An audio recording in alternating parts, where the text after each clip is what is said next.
अस्सलाम वालेकुम everyone, welcome back to my channel. कैसे हैं आप लोग सब? आई होप सब बिल्कुल ठीक होंगे। अल्हम्दुलिल्लाह मैं भी बिल्कुल ठीक हूँ।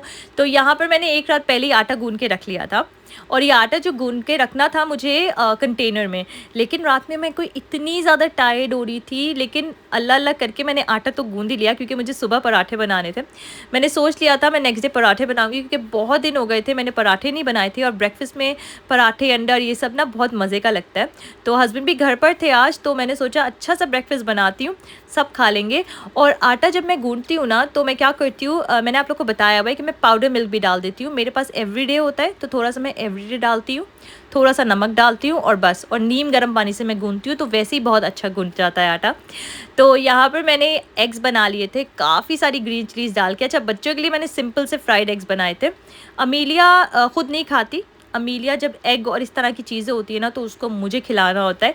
सैरा तो फिर भी खा लेती है ग्रीन चिलीज़, लेकिन फिर भी मैं उसको इतनी ज़्यादा स्पाइसेस नहीं देती, मतलब कि जो स्पाइसी चीज़ें होती है ना मैं इतनी ज़्यादा नहीं देती सैरा को, वरना वो खा लेती है। अमीलिया अभी छोटी है। तो यहाँ पर मैंने अपने लिए आधा पराठा ले लिया था, ज़्यादा नहीं, और मैंने थोड़ा सा एग लिया था और एग को मैंने ऑलिव ऑयल में फ्राई किया था। साथ में मैंने अपने लिए मज़ेदार सी चाय बना ली थी। तो ये था मेरा ब्रेकफास्ट, और ये इतना फुलफिलिंग था ना कि दोपहर में मुझसे कुछ भी नहीं खाया गया। इन सब ने तो बाहर से ले लिया था, मैंने क्या किया था दोपहर में कुछ फ्रूट्स ले लिए थे। तो फिर हम लोग आ गए थे बाहर क्योंकि हमें करनी थी कुछ शॉपिंग, और सैरा ने मुझे बता दिया था कि उसको कौन सी टॉप्स चाहिए। तो सैरा के लिए मुझे कुछ टॉप्स ख़रीदनी थी तो वो मैंने ले ली थी। अच्छा, यहाँ पर ना मैं आप लोगों से बहुत इंपॉर्टेंट बात करने वाली हूँ, बहुत ध्यान से सुनेगा आप लोग। वो ये कि मुझे फ़र्स्ट ऑफ़ ऑल तो कुछ कमेंट्स भी आए थे पहले, और मुझे एक लेटेस्ट डीएम आया था जिस पे मैंने सोचा था मैं ज़रूर बात करूँगी। वो ये आया था कि आपकी जो हस्बैंड है उनसे आपकी लड़ाई नहीं होती क्या? आपका तो बिल्कुल परफेक्ट रिलेशनशिप है। और एक और मुझे कमेंट आया था कि आपकी लाइफ़स्टाइल बहुत अच्छी है। मुझे कुछ डीएम्स भी आते हैं कि जो ना आपकी माशाल्लाह से लाइफ कितनी अच्छी है, कितनी परफेक्ट है। तो अल्हम्दुलिल्लाह अल्हम्दुलिल्लाह मेरी लाइफ बहुत अच्छी है और मैं बहुत खुश हूँ, ठीक है। लेकिन मैं आपसे एक बात बताना चाहती हूँ, आप लोगों को एक बात करना चाहती हूँ एक्चुअली, कि कोई भी रिलेशनशिप होती है ना वो परफेक्ट नहीं होती, आप उसको ख़ुद परफेक्ट बनाते हैं। कोई भी इंसान होता है वो परफेक्ट नहीं होता। आप जब मियाँ बीवी की बात कर लें तो दोनों मियाँ बीवी जो होते हैं ना उनकी एक अपनी अपनी इंडिविजुअल लाइफ होती है, और उनकी अपने अपने कैरेक्टरिस्टिक्स होते हैं, उनकी अपनी आदतें होती हैं, जो कि वो मिल के एक म्यूचुअल अंडरस्टैंडिंग के साथ अपने रिलेशनशिप को लेकर चलते हैं, ठीक है। लड़ाई झगड़ा होता है, क्यों लड़ाई झगड़ा नहीं होता? हर रिलेशनशिप में लड़ाई झगड़ा होता है, चाहे तो वो बहन भाई हो, चाहे तो वो मियाँ बीवी हो, चाहे तो वो दोस्त हो। रिलेशनशिप में लड़ाई झगड़ा नहीं होगा तो समझो उस रिलेशनशिप में मोहब्बत भी नहीं होगी। क्यों? क्योंकि अगर तो आप किसी चीज़ को टोकते हैं, रोकते हैं, इसीलिए करते हैं क्योंकि आप उनसे मोहब्बत करते हैं।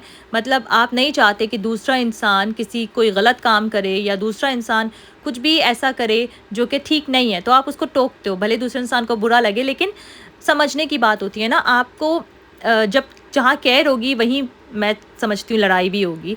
तो लड़ाई झगड़ा बिल्कुल इम्पॉर्टेंट चीज़ नहीं है, मतलब उसको इम्पोर्टेंस देनी नहीं चाहिए। बहुत ज़रूरी चीज़ है, लाइफ में होती है, बिल्कुल होती है, लेकिन इम्पोर्टेंस नहीं देनी चाहिए। लड़ाई झगड़े को लेके बैठना नहीं चाहिए। अब मैं और मेरे हस्बैंड है, मैं अपनी बात करूं तो हम लोग की डिसआर्ग्यूमेंट्स होती हैं बहुत, हम लोग बात भी करते हैं अक्सर, लेकिन हम लोग ना अपनी लड़ाई को बहुत ज़्यादा एक्सटेंड नहीं करते। मतलब एक दिन से ज़्यादा हमारी ऐसी बात कभी होती ही नहीं है कि हम लोग बस बात को लेके बैठ जाएं। ऐसा नहीं होता, ऐसा होना भी नहीं चाहिए, क्योंकि हमें साथ रहना है, पूरी ज़िंदगी साथ रहना है। एक मियाँ बीवी को पूरी ज़िंदगी का साथ होता है, तो वो जो है ना आप लोगों ने देख के चलना होता है। किसी को भी आइडियल नहीं बनाएं। किसी भी रिलेशनशिप को ये देख के ये ना सोचें कि हमें वैसा रिलेशनशिप चाहिए। नो, ऐसा नहीं होता। कोई रिलेशनशिप परफेक्ट नहीं होता।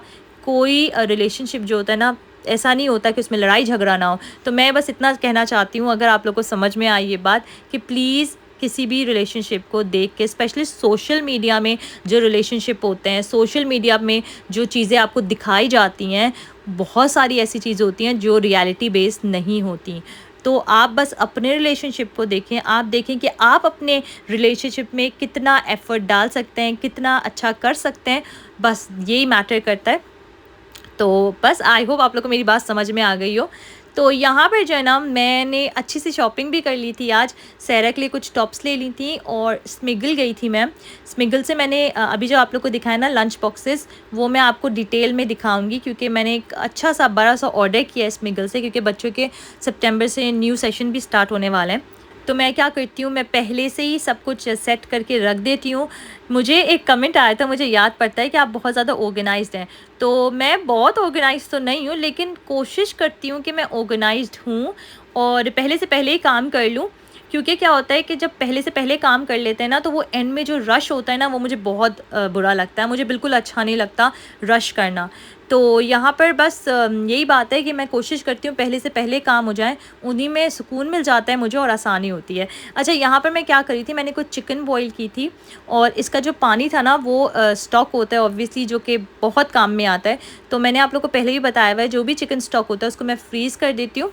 तो मैंने यहाँ पर चिकन स्टॉक जो है बोनलेस चिकन का भी विद बोन भी दोनों मैंने फ्रीज़ कर दिया था निकाल के। और मेरे पास ना फ्रिज में इस वक्त 4-5 बॉक्सेस और 2 पाउचेस रखे हुए हैं। तो मुझे तो बहुत काम में आते हैं। कभी आपको सूप बनाना हो, कभी आपको चाइनीज़ बनाना हो, तो बहुत ज़्यादा आसानी रहती है। अच्छा, यहाँ पर मैं खाना बनाने लगी थी और आज मैं बना रही हूँ बटर चिकन। बिल्कुल सिंपल सी रेसिपी है। मैंने इसमें टमाटोज़ लिए हैं, अनियंस लिए हैं और ग्रीन चिलीज़ लिए हैं। इसको मैंने ऑलिव ऑयल में सिर्फ सौटे करना है, इसको बहुत ज़्यादा फ्राई नहीं करना, इस तरह से बस रखना है। उसके बाद मैं इसको कूल डाउन करूँगी और इसको अच्छी तरीके से ब्लेंड कर दूँगी। चाहें तो आप इसमें थोड़ा सा पानी भी डाल सकते हैं, लेकिन I don't think so, tomatoes हैं तो उसकी ज़रूरत नहीं पड़ेगी। मुझे ज़रूरत नहीं पड़ी थी, तो मैंने इसको अच्छे से ब्लेंड कर दिया। फिर मैंने चिकन को, बोनलेस चिकन ली थी, उसको अच्छे से फ्राई किया है पहले ऑयल में और मैंने ये पूरा पेस्ट डाल दिया है। और जो इंग्रेडिएंट्स मैंने अभी आपको स्क्रीन पे दिखाए हैं वो मैंने डाल दिए थे, क्योंकि मैं फिल्म करना भूल गई थी। बच्चों के साथ यही होता है अक्सर।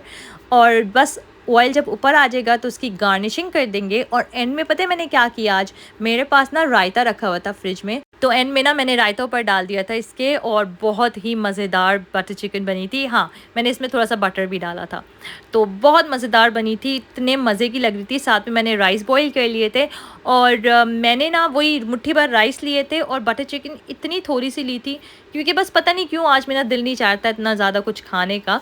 और मैंने फ्रूट्स लिए थे दोपहर में।